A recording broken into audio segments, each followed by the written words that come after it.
अरे रे रे रे रे, ये तो बाबर आजम बेचारा फंस गया। उसके ऊपर तो ब्लैक मैजिक और काला जादू हुआ पड़ा है। बाबर आजम के ऊपर तो आत्माओं प्रेत आत्माओं का जो है असर पड़ा हुआ है। वो बेचारा ऐसे ही उसका कोई कसूर नहीं है। ये प्रेत आत्मा का कसूर है कि जब वो शॉट मारने जाता है तो प्रेत आत्मा उसका बल्ला पकड़ के इस तरफ कर देती है। फिर जब वो स्विंग मारने जाता है तो फिर वो जो आत्मा है वो बल्ला पकड़ के इस तरफ कर देती है। ये बाबर आजम की कोई गलती नहीं है। अब हमें समझ में आया, मौलवी साहब ने बिल्कुल सही बताया है कि भाई बाबर आजम के ऊपर जादू के असरात हैं और बड़े काले काले जादू के असरात हैं। ये कहना है बाबर आजम मतलब बाबर आजम साहब के एक मौलवी का, जो कि पता नहीं अपने आप को क्या चीज समझ रहे हैं, लेकिन उन्होंने ये बात कही है कि बाबर आजम के ऊपर जादू का असरात है, इसलिए बाबर आजम परफॉर्म नहीं कर पा रहा। उसका आप जादू का तोड़ करना पड़ेगा। बाबर आजम की वालिदा का नाम, उनके वालिद का नाम, उनकी नाना का नाम, उनकी नाना का नाम आप लिख कर दें, एक लिफाफे के अंदर डाल कर दें। उस लिफाफे के अंदर 50,000 रुपए डाल कर दें, वो फिर बाबा की फीस होगी और फिर उससे जो है वो बाबा कुछ दुआएं करेंगे और उससे जो है वो काला जादू बिल्कुल हट जाएगा। ये कहना है पाकिस्तान में बैठे एक मौलवी का। यार मुझे समझ नहीं आती कि ये क्या है। ये इस तरह के लोग कहां पाए जाते हैं जो कि क्रिकेट के अंदर काला जादू का इन्वॉल्व करके बाबर आजम के ऊपर बंदिश है। बाबर आजम के ऊपर काला जादू है और अजीबोगरीब समझ में।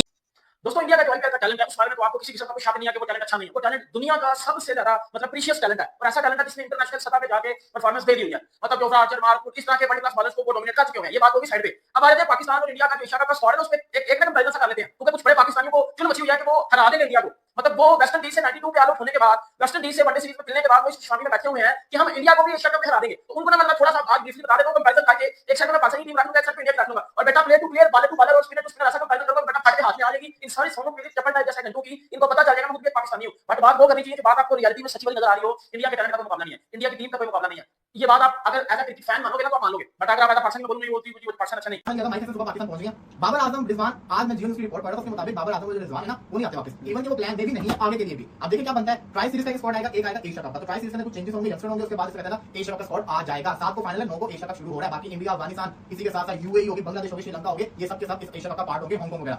कहानी कुछ ऐसी है कि टॉप 2 के बाद में आपसे जरा पहले एक दफा ना स्कोर्स को रिव्यू कर लेते हैं जो अभी टीमें नजर आ रही हैं। लास्ट एशिया कप की बात करें तो वो था 50 ओवर्स का एशिया कप था। 50 ओवर्स की क्रिकेट और टी20 में डिफरेंस इसको साइड पे करके उससे पहले एशिया कप में जाते हैं जो कि यूएई के अंदर ही हुआ था, जिसके अंदर पाकिस्तान की टीम के कप्तान थे बाबर आजम, इंडियन टीम के कप्तान थे रोहित शर्मा थे। रोहित शर्मा 2022 का कप्तान रोहित शर्मा था। इसी के साथ साथ अफगानिस्तान की टीम भी उस टाइम पे थी। लंका जो कहते हैं हमें सेमीफाइनल लंका ने हराया था, हम जीता वो फाइनल हारे थे 5 आउट करने के बाद बड़ा बुरे तरीके से। इसी के साथ साथ अफगानिस्तान को पाकिस्तान ने बड़ा हैवी किस्म का मैच हरवाया था। 10 टीम के 2